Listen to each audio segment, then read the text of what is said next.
a real pleasure to have Toni Corelli with us tonight. She's a botanist and author of a number of books.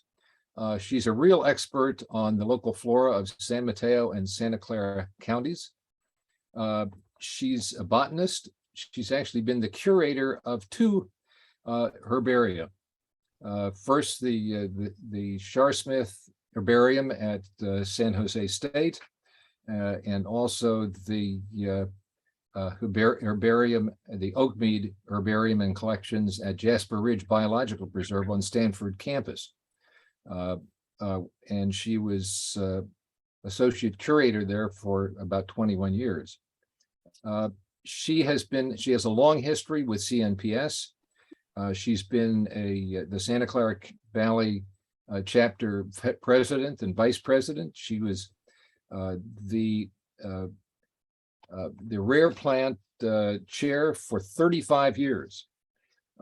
She's been a consultant to a variety of governmental and nonprofit groups and a continuing education instructor. And a number of books that she's written have been on San Mateo and Santa Clara County plants, endangered plants, the flowering plants of Edgewood Natural Preserve, a field guide to the woody plants of Santa Cruz Mountains, San Francisco Watershed Vascular Plant List. She has really covered the whole peninsula.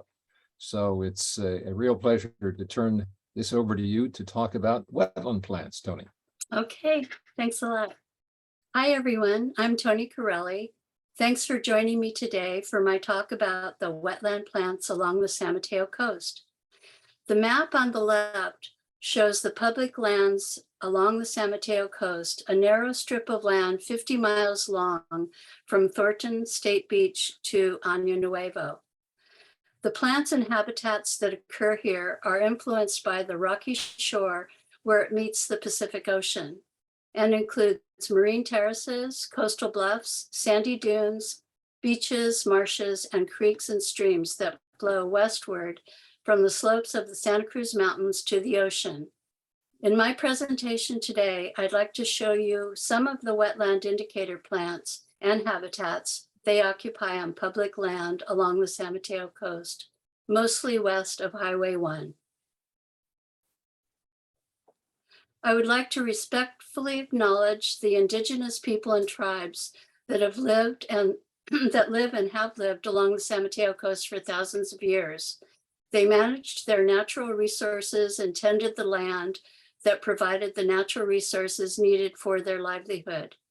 They are the original explorers and had their own dialects and names for plants and animals they lived with and used in their daily life. I recommend California State Park archaeologist Mark Hilkema's 3-part webinar provided by the Peninsula Open Space Trust, The Indigenous History of the Bay Area. I also recommend the book Tending the Wild, Native American Knowledge and Management of California's Natural Resources, published in 2013 by M. Cat Anderson, who shares information on native land management practices gleaned in part from interviews and correspondence with Native Americans who recall what their grandparents told them about how and when areas were burned, which plants were eaten, which were used for basketry, and how plants were tended. This map shows the different tribes along the San Mateo Coast. All of their villages along the San Mateo Coast have been found along or near natural watercourses, as shown here in this depiction by Anne Thayerman's painting, Dancing at the Curasote, a rendition of the village near Año Nuevo.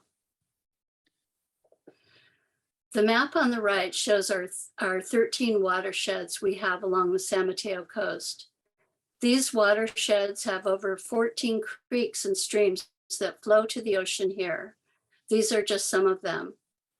The watershed is defined as a land area that channels rainfall and snowmelt to creeks, streams, and rivers, and eventually to outflow points such as reservoirs, bays, and the ocean. If you are standing or sitting or whatever you are doing, you are in a watershed.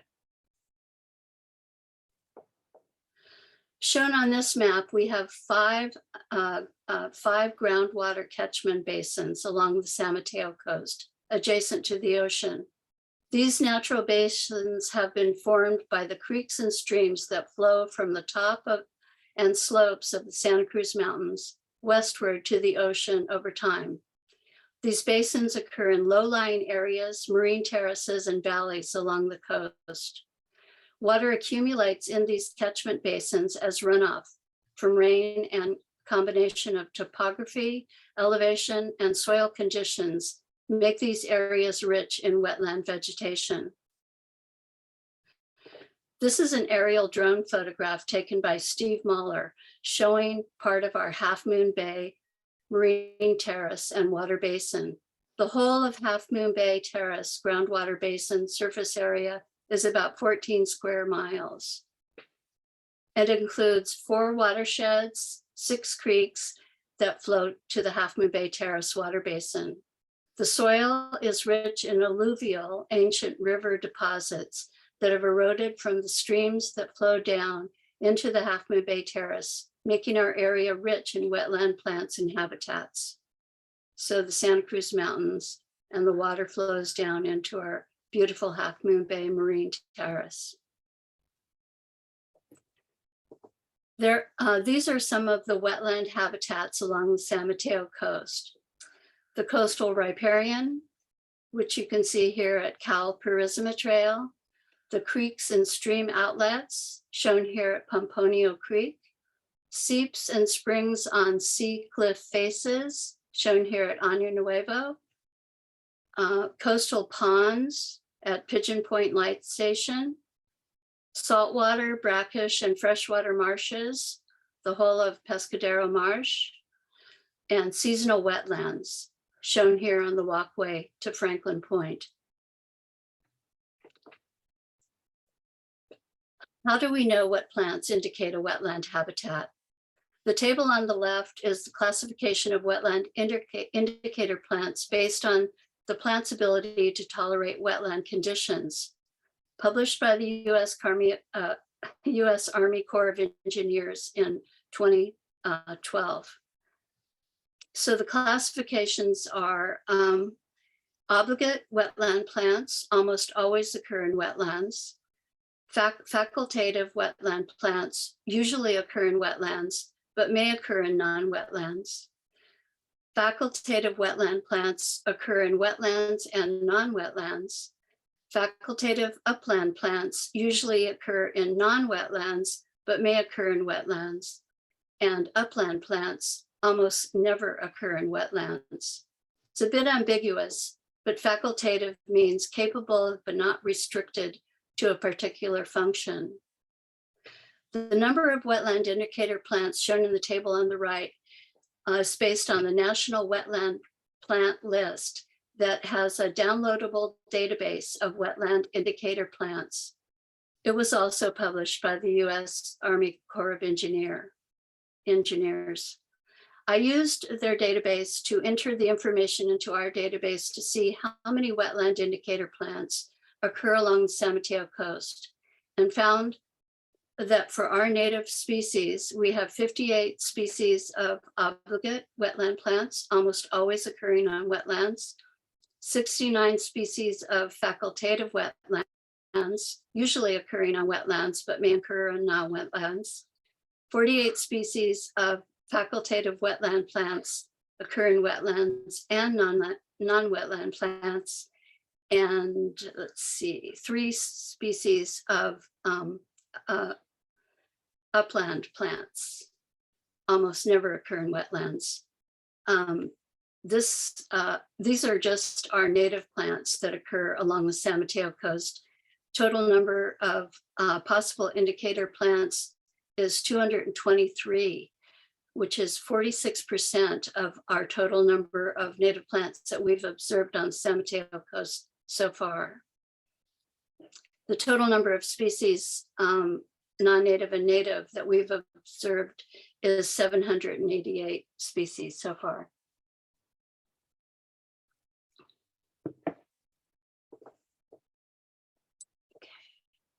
So there's no way I can talk about all of these wetland plants in the presentation, but if your chapter would like a list of our wetland indicator species that I've developed, I'd be glad to provide that for you. Oops. Many aquatic plants have special cells allowing them to grow in wet areas. Wetland plants are called hydrophytic, water-loving plants. They have adapted to growing in conditions associated with prolonged saturation or flooding. Some of these plants have adapted to wet conditions by evolving special cells, lenticels, and hollow stems of rushes, sedges, and grasses, and the air sacs and cells called parenchyma in the roots of cattails. Most of our wetland plants are herbaceous perennials with a few shrubs and trees, except a few shrubs and trees that occur in our riparian habitats. Herbaceous perennials are plants that can live for many years under normal growing conditions, but they die back to the ground each winter after producing their fruit, and then can grow again from the same rootstock the following year. Other adaptations are many species spread by rhizomes, underground stems, joining them together during water level fluctuation. This is Pescadero Marsh showing the cattails and the tules. The tules can occur in the freshwater or brackish marsh, and the cattails prefer to live in the more fresher water. Many of the plants I will be showing you today can occur in other wetland habitats as well, as with the tule that occurs in many wetland habitats along the San Mateo Coast. Here are some of the wetland habitats and indicator plants we have observed along the San Mateo Coast. As mentioned, we have over 14 creeks that flow west of Highway 1. Each forms a freshwater corridor called riparian wetlands or woodlands. Riparian means along the river. This is the riparian wetlands that occur at Pelarcitos Creek in Half Moon Bay. The arroyo willow is our most common willow along the San Mateo Coast. These thickets are formed by underground rhizomes, modified stems spreading out from nearby willow tree that can sprout new trees, and is a clone of the parent tree, and they form these beautiful willow thickets.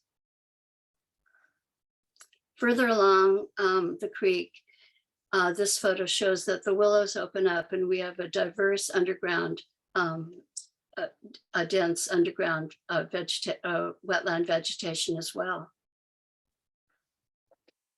These are two of our most common species of willows that occur in our riparian habitat. The arroyo willow on the left with narrow leaves and roundish to slightly pointed leaves. And the Pacific willow has long tapering leaves and glands on the petiole, the stalk to the leaf, and glands also on the stipules, which are modified leaves. The willows are deciduous. They lose all of their leaves every year, but this is how you can tell them apart when they are in leaf.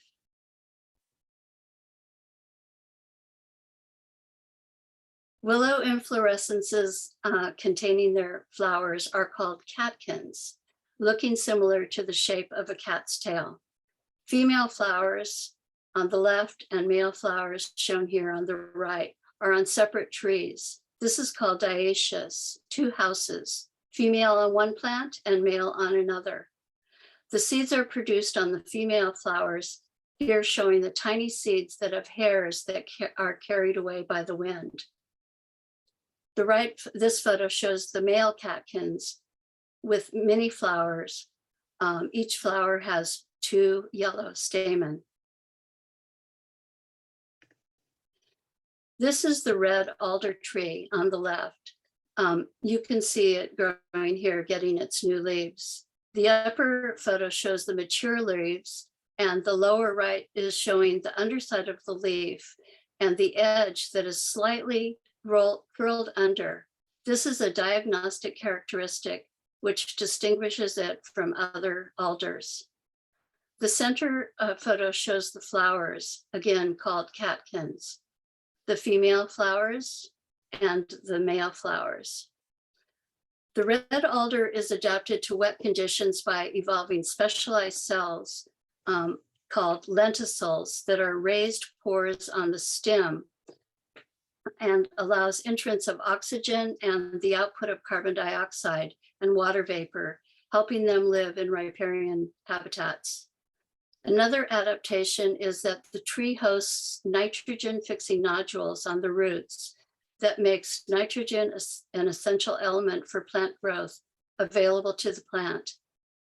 And nitrogen-rich leaves that litter the ground in fall enrich the soil with nitrogen, making the trees very fast growing. Another deciduous shrub or small tree is that occurs in our riparian forest or riparian habitat is the American dogwood. Shown here, the inflorescence with many white flowers and white berry-like fruit. And the stems of Cornus sericea turn bright red in winter.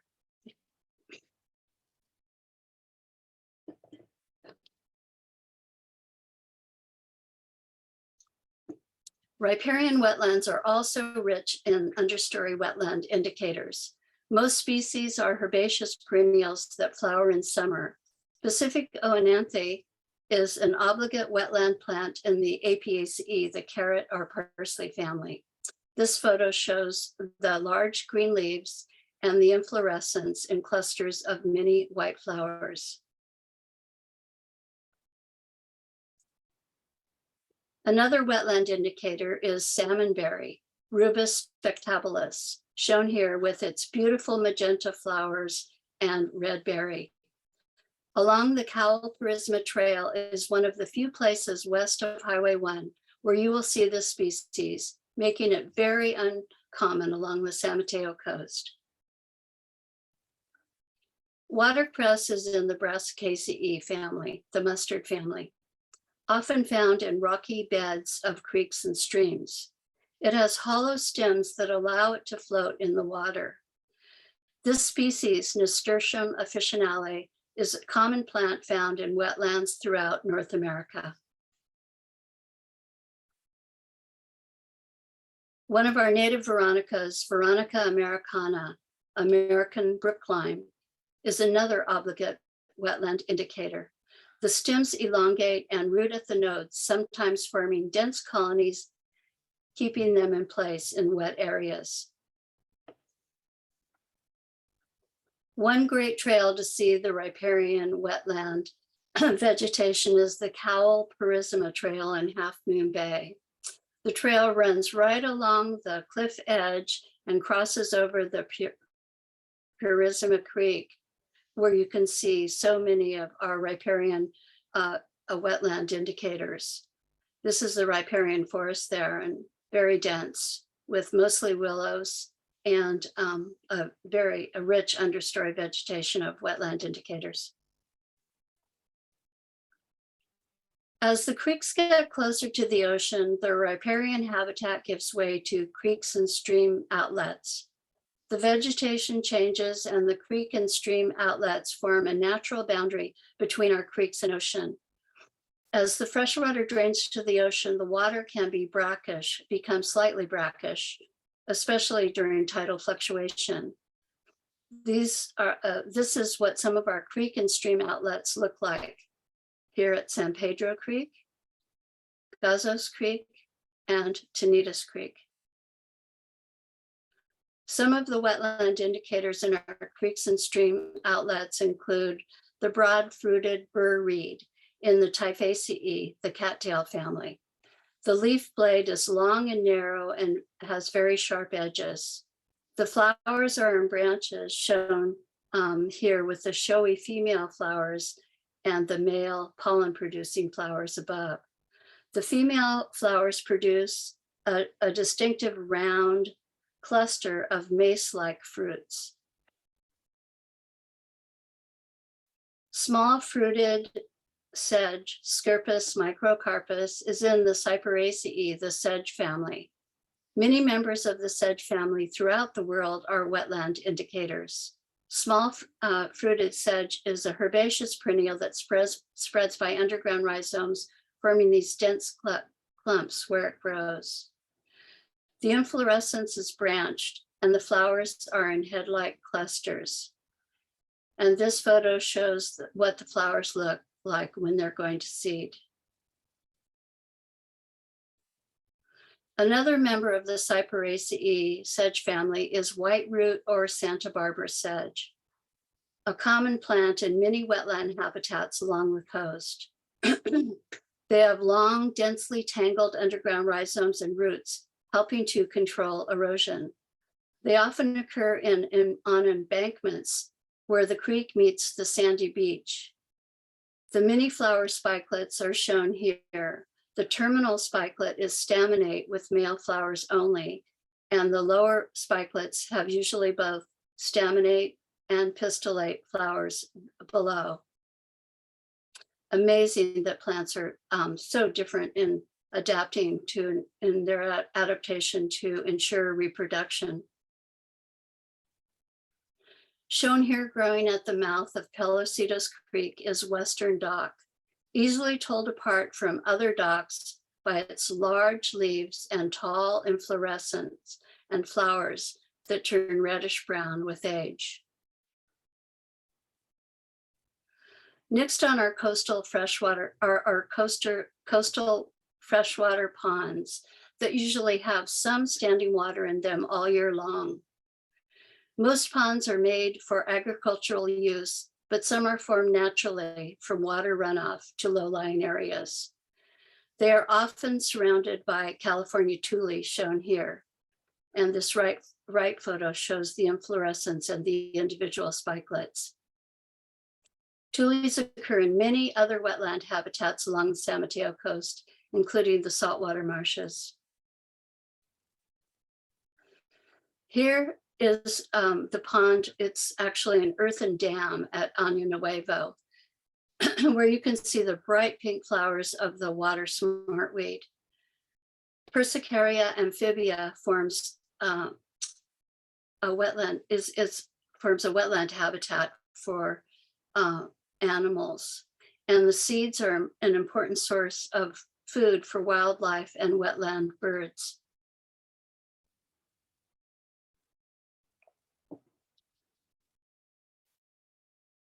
Chorus's popcorn flower is on the California Native Plant Society's rare plant list and is considered rare, threatened, and/or endangered in California.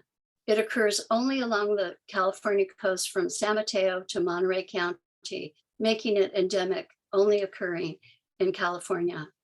Chorus's popcorn flower is one of our few annual wetland indicator species, shown here in this pond in our area. The California Native Plant Society is a great organization whose mission is to protect California's native plants and their natural habitats. CNPS.org will take you to your local chapter for walks and talks in our area. Now we are moving along to our saltwater, brackish, and freshwater marshes along the San Mateo Coast. Pescadero Marsh Natural Preserve is our largest marsh along the San Mateo Coast, containing saltwater, brackish, and freshwater marshland in one place. Here's a map showing the trails through the marsh, a great place to see almost all of our wetland indicator plants that occur along the San Mateo Coast and the diverse wildlife as well. You can see the trail, the Butano Trail here, and the Sequoia Audubon Trail and the North Pond Trail. Here's a map where you can see the extent of the Pescadero and Butano watershed, 48,000 acres.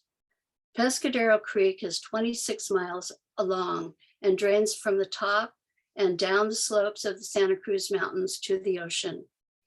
Water from Pescadero and Butano Creeks form the 320-acre marsh. Many plants have adapted to live in salty or brackish water, and they are called halophytes. Relatively few species are halophytes, only about 2% of all plant species worldwide. Halophytes indicate where the marsh is the saltiest.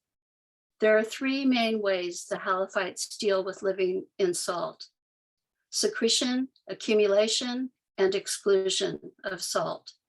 Saltgrass secretes all excess salt through glands on the leaves. You can see the salt crystals being secreted. It is just one of the adaptations plants have evolved to tolerate living in salt. Another halophyte is alkali heath. Alkali heath also has salt glands that secrete salt from its leaves. It is shown here with its gray-green succulent leaves and its pink flowers. It forms the mat in the marsh above the muddy flat land. Saltwater pickleweed, shown here on the right, is also a halophyte and a common plant in our marsh habitats. Pickleweed is a salt accumulator, taking up salt and storing it in special chambers at the terminal segments of the stems.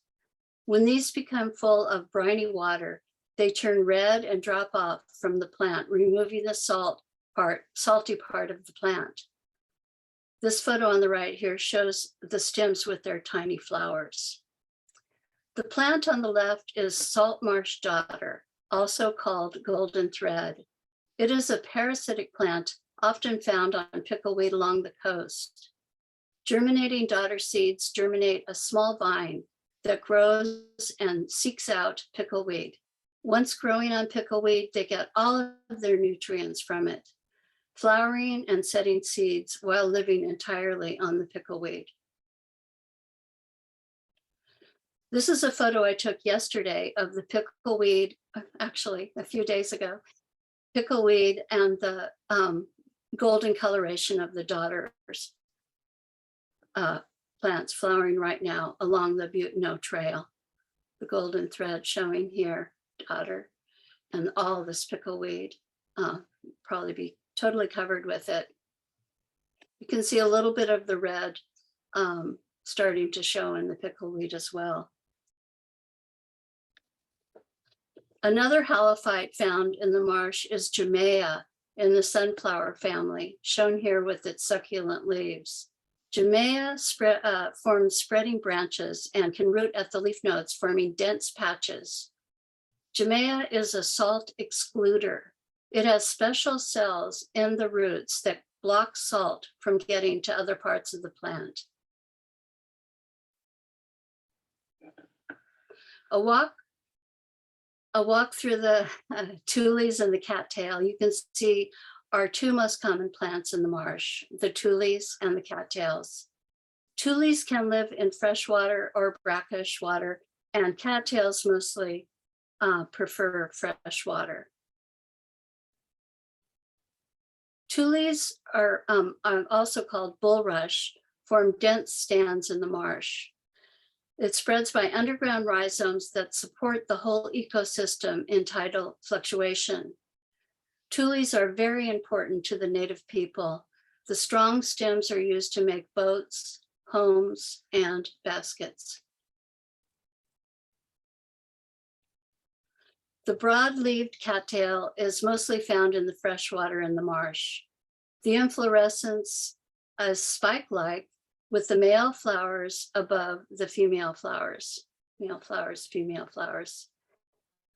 In this species Typha latifolia, there is no separation between the male flowers and the female flowers.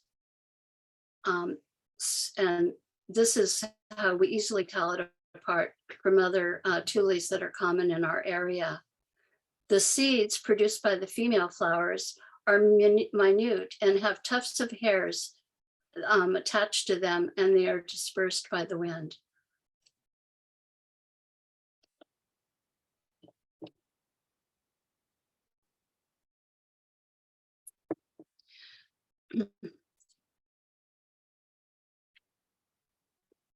The North Pond at Pescadero Marsh has these large islands of saltwater bulrush. It is another halophyte and covers large areas of the North Pond. Up close, it is shown here, its spikelets, each flower with its yellow stamen. I love the colors in the landscape that indicate the wetland habitats. Now we're moving along to the seasonal wetlands, shown here at Wavecrest Natural Preserve in Half Moon Bay. Seasonal wetlands have standing fresh water for only a short period of time, mainly in winter and spring from winter rains. Seasonal wetlands often occur in compacted soils and can occur in areas with a high water table. This photo was taken in January of 2022, this year, and these areas dry out completely in summer and stay dry until the following rainy season. This map of the Wavecrest area in Half Moon Bay, managed by the Coastside Land Trust, the blue areas showing here the seasonal wetlands that have been delineated. This is where that seasonal wetland was that I just showed you. These photos show what the seasonal wetlands look like and the plants associated with them. These seasonal wetlands become alive in winter and spring in shades of green and brown. Seasonal wetlands along the coast include low-lying areas in the landscape, swales, ditches, and meadows. Many of our seasonal wetlands occur in fallow fields after agriculture and other farming activity has been removed. We have found seep spring monkey flower in 13 preserves along the San Mateo Coast, mostly in seasonal wetlands. This species grows throughout much of Western North America from sea level to 12,000 feet in elevation in the mountains. Seep monkey flowers along the coast. It flowers along the coast from June to August with these large yellow flowers spotted with red dots that serve as nectary guides to the bees that pollinate it.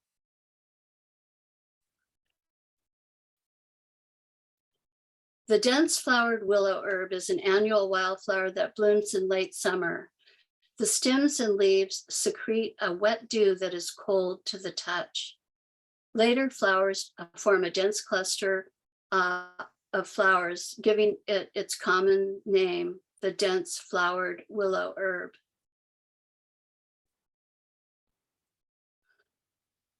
Flowers on the San Francisco rush are small but colorful. The stigma lobes are exserted and shown here with the pink twisted structures above the 6 yellow anthers. Juncus lazurii is a common coastal endemic occurring only from the California-Oregon border to Santa Barbara County. Blue-eyed grass, not blue or a grass, but the leaves are grass-like, is in the iris family. It is common along the San Mateo Coast in seasonally wet land areas. And often we'll find it with some white flowers occurring where we have large populations of it. One of our most common sedges, the nut sedge, has colorful umbrella-like inflorescence, each cluster called a spikelet. Considered a weed in some places, its natural distribution is southern British Columbia to North America. This population of 3-ribbed arrowgrass was recently discovered at Bean Hollow by Kenichi Owada.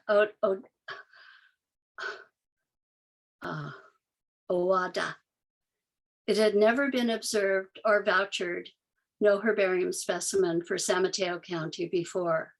This observation was made this year in iNaturalist, a social network of naturalists, citizen scientists, and biologists mapping and sharing observations of biodiversity across the globe. Exploration of the plants that occur in our area is ever growing as we continue to explore. You can see the small flowers of the arrowgrass, the fruit, and the plants, which are only about 3 inches tall. Easily missed, but not by Kenichi. The final wetland habitat are the seeps and springs that occur in our sea cliff faces. Cliff faces habitat is common along the San Mateo Coast, and cliff faces have a distinctive habitat. Many coastal faces have freshwater seeps or water that runs off from the upper coastal bluff. This cushion plant, the low club rush, is an obligate wetland indicator and occurs mostly on wet sea cliff faces and rocky areas where fresh water is present, although it can also occur in the brackish water in the rocky upper tidal zone as well. California seaside plantain in California is strictly a coastal species occurring all along the San Mateo Coast. The inflorescence is a long spike with many flowers, and the leaves are very succulent. This is showing the plant on the sea cliff face here, the whole plant with the flowers and the leaves. Protecting our watershed is important, and removing invasive non-native plants is critical to preserving natural habitats. These are 3 of our most invasive non-native plants that occur in our wetlands. Cape ivy, that is native to South Africa, Jubeda grass, native to the Andes Mountains in South America, and poison hemlock, that is native to North Africa and Europe. Invasive non-native plants are being removed by state parks and parks working through the Park Champions program. And the Native Plant Nursery at Francis Beach grows plants used for habitat restoration. CNPS, Coastside Land Trust, and other public land managers along the coast are also involved in removing non-native plants from their lands. Wetland habitat protection is important for our whole ecosystem. Wetlands provide food and shelter to many animals, as shown here in these photos. The pond turtle in the marsh, ducks in the stream outlet, hawk marsh in brackish saltwater marsh, deer in the willow thickets, birds nesting, and butterflies resting. This nest shown here made in the marsh using all wetland plants. This photo from iNaturalist taken at Pescadero Marsh showing the savanna sparrow on pickleweed. Pollinators and caterpillars, snakes and tree frogs, and many other animals, all using wetland habitats and wetland plants along the San Mateo Coast.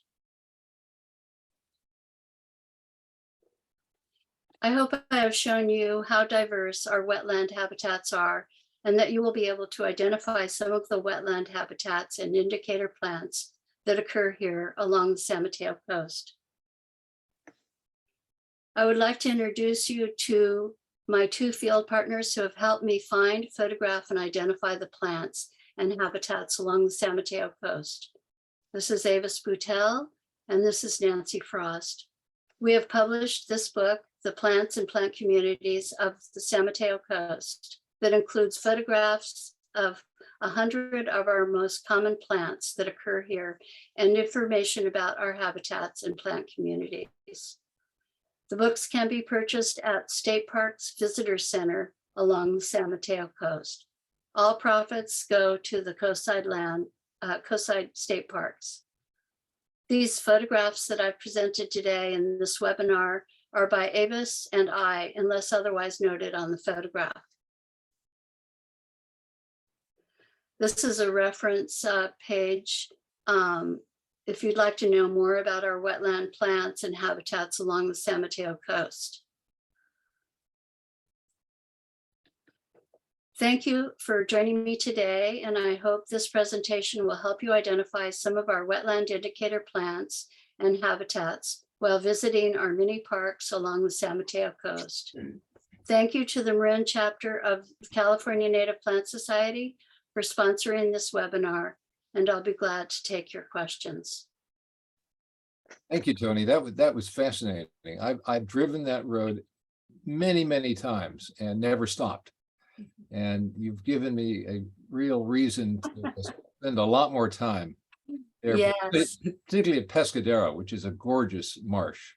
Yes, do come. And we do have so many wonderful open space areas along the coast, and so many trails and so many different habitats. It's just an amazing place, yeah, to visit. There's a couple of questions in the chat.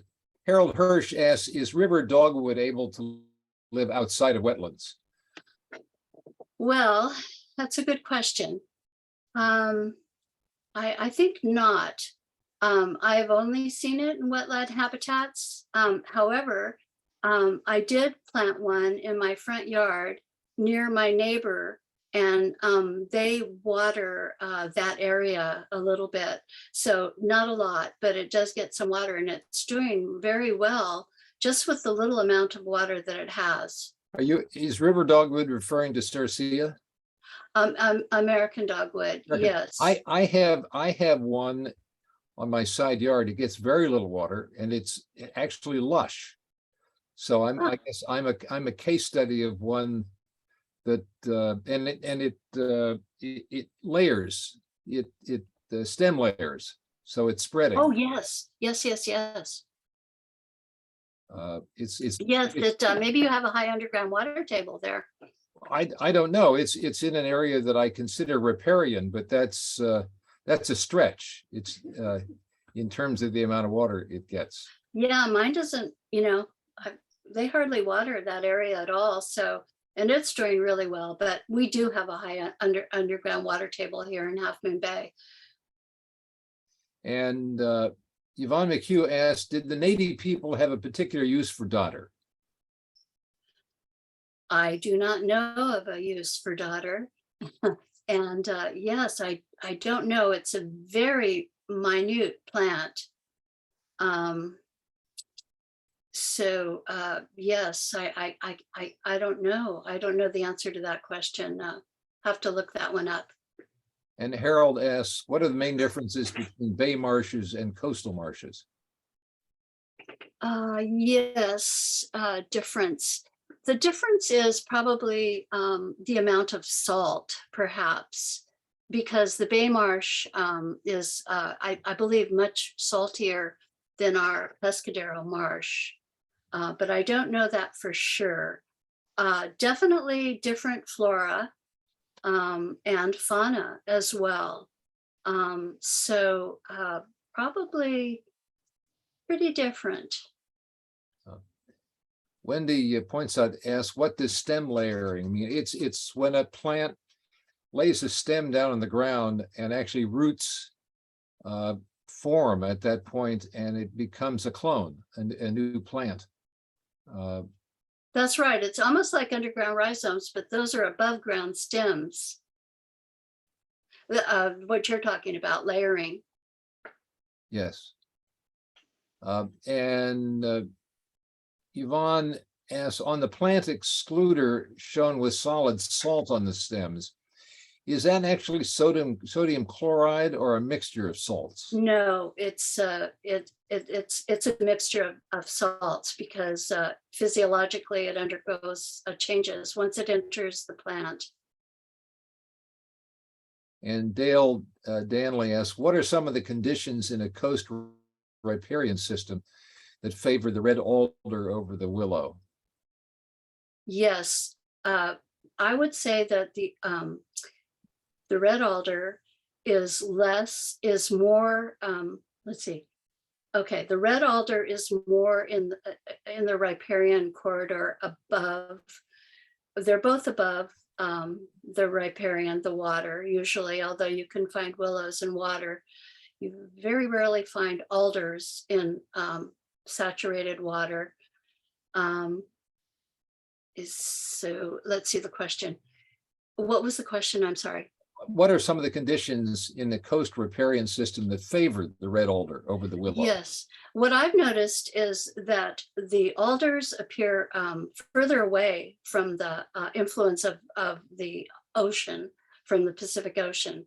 They're a little bit further back in the riparian corridor, whereas the willows can go right out to the beach. Actually, you see these willow thickets right in probably underground water reserve areas growing right on the beach. So yes, the alders definitely grow further back from the ocean, the conditions that the ocean have, the salty wind and all of that. And the willows can grow right up to the beaches and on the beaches. I have a garden story about the red alder. I planted several of them in my quote riparian zone, which gets a lot less water than plants would like. And it took off. And in about 3 or 4 years, it became about 30 feet tall. And I had to take it out because I have a sewer easement there, and I was afraid it was going to destroy it. Yes. Searching for water. But the other one is more well behaved. It's multi-trunk, and it's not. If you get a red alder, I advise you to get a rather than a single trunk, get a multi-trunk, so it spreads out a little rather than goes straight to the sky. Because it was also getting too close to the house. They grow tremendously quickly. I was in an area along Butno Creek where they had done some restoration work. They had to dredge the creek so it wouldn't flood Pescadero, which it does.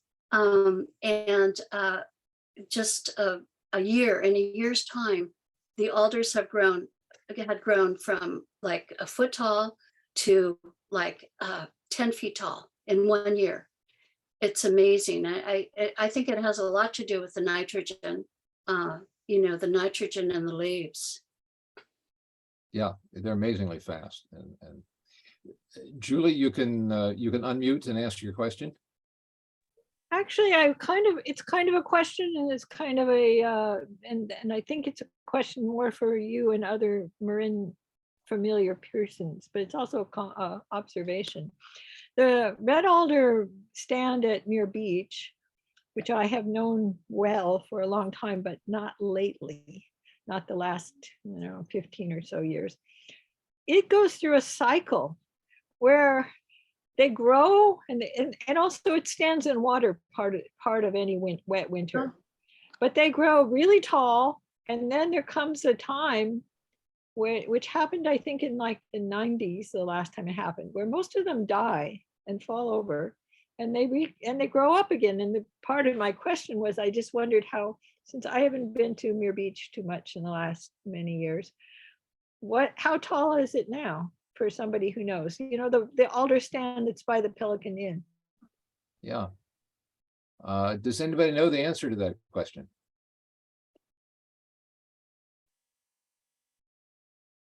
I guess I gotta go find out. Yes. Yvonne asks, I was surprised to see Jubata grass in a wetland setting. Is this a stretch for them to tolerate so much water? Yeah, it's amazing. It's just in the marsh. I'm very surprised. On my walk that I did last week of the on the Butno Trail at Pescadero, we saw a lot, and I documented them all, and I give all that information to the state parks, and then they'll go and take them out. But they're not really growing in the saltwater. They're more on the levees above that zone. But yeah, it's amazing. And did you see it growing in the water there at the end of, I think that was Gazos Creek, where it was growing right in the water. Yeah, bizarre. Yeah. Well, Laura Lovett observes that saltgrass is the native people's source of salt, harvested by inland tribes that don't have coastal access. Oh, that's wonderful. Yeah. I have a question about the effect of the prolonged droughts on these wetlands. Yes. The seasonal wetlands, I've noticed are profoundly affected by the seasonal droughts. Like in the last 10 years, we've had 7 years of drought, and they're shrinking the seasonal wetlands. And the plants associated with it. Some non-native and some native plants are taking over the seasonal wetland habitat that aren't wetland indicators. And so I think this is a real problem for the seasonal wetlands unless we can channel some of the water better to make our really larger seasonal wetlands more full of water, fresh water. Yeah, it's very bad. Haven't really noticed a lot of difference in the riparian areas or in Pescadero Marsh, the marshlands. So I think the seasonal wetlands are the ones that are affected most by the droughts.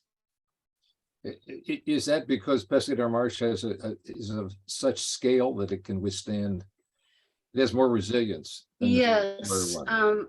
Well, when you see this watershed here, and you see all of the drainage from all of the tributaries and the Pescadero River itself, and Butano Creek a little bit smaller, but still has a lot of water in it that comes in.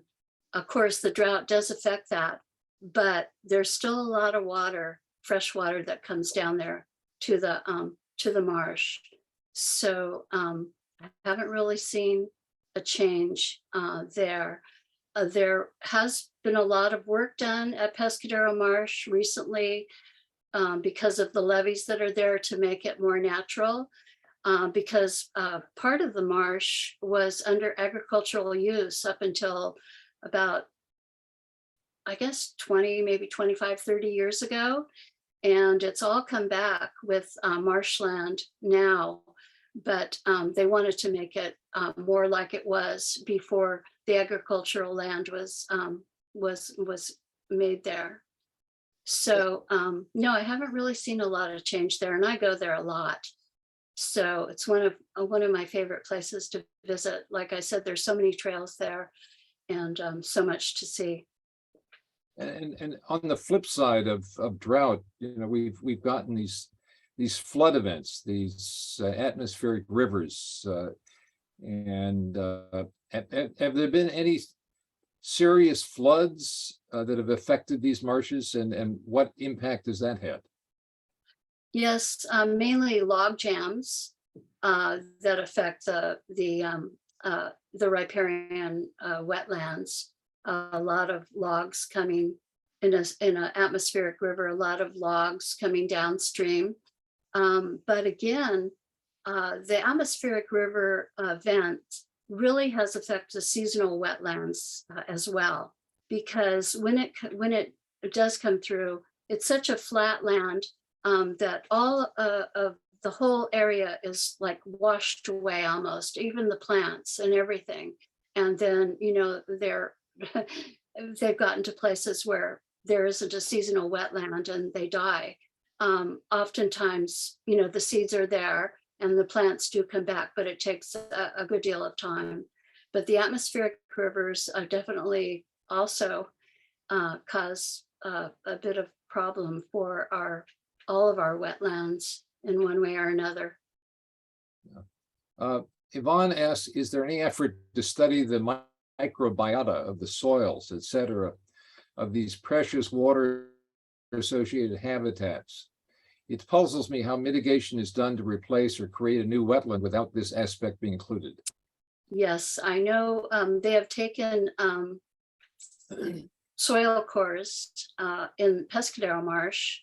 I'm not sure about what the results of that are.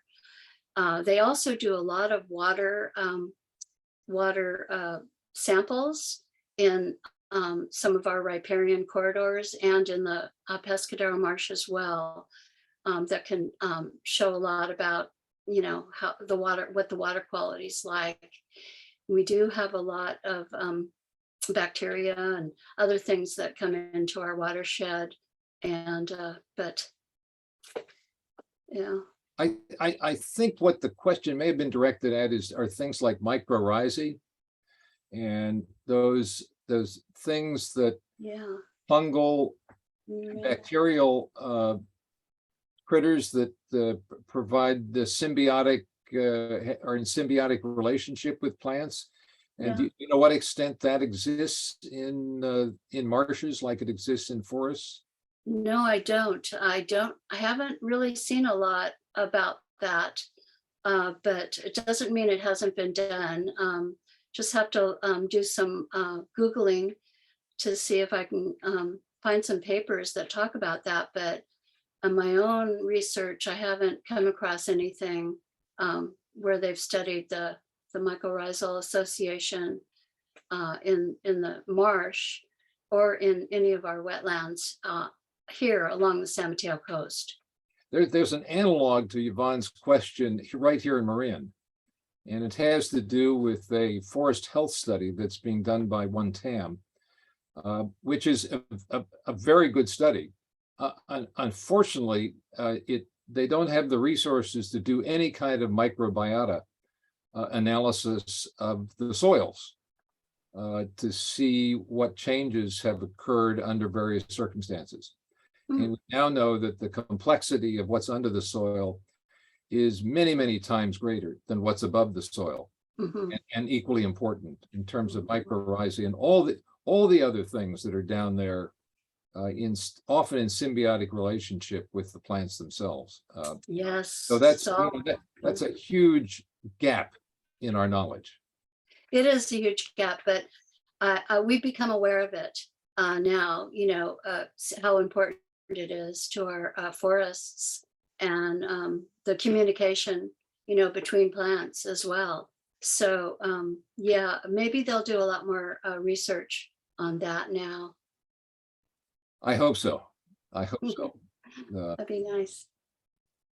Are there any other questions? I'd encourage you to push the reactions button and the raise hand, since I can only see a limited number of people. It looks like there are not. So Toni, I really want to thank you for this presentation. I learned a lot, and you whetted my appetite to learn a lot more. Before you go, I'd like to tell you about next month's public meeting presentation. It will be given by Virginia Meyer, and she'll be talking about her favorite wildflower haunts and plants in the Bay Area. I can't tell you exactly which one she's going to be talking about, but come and find out. That's the 11th of September, the second Monday. And again, thank you all for coming. Again, thank you, Toni. And we hope to see you next month. Okay. Thanks for inviting me. Bye-bye, everyone.